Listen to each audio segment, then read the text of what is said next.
সকালবেলা অফিসের টিফিনের জন্য এবং নাস্তা করার জন্য নুডলস বানিয়ে নিলাম। নুডলসটা আগেই সেদ্ধ করে সবজিগুলি শুদ্ধ সেদ্ধ করে একসাথে মিলিয়ে রেখেছি। কাঁচামরিচ দিয়ে দিয়েছি। আমি এখানে গাজর, বরবটি, কাঁচামরিচগুলো দিয়েছি। এখন বিফ দিয়ে দিলাম। বিফ দিয়ে ভালো করে মিলিয়ে নিয়ে একটু লবণ দিয়ে দেব, আপনারা দেখতে পাচ্ছেন।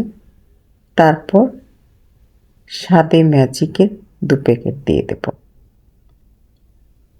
দিয়ে নেড়ে চেড়ে ভালো করে মিলিয়ে নেব।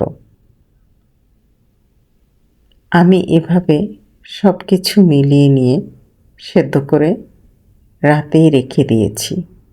ডিমটা সেদ্ধ করে নিয়েছি, কেটে দিয়ে দেব। এখন মিলিয়ে নিয়ে আমার নুডলসটা প্রায় রেডি হয়ে গেছে। টিফিনের জন্য প্যাক করে নিব এবং কিছুটা আমার নাস্তার জন্য পরিবেশন করে নিয়েছি। আপনারা নিশ্চয়ই দেখতে পাচ্ছেন।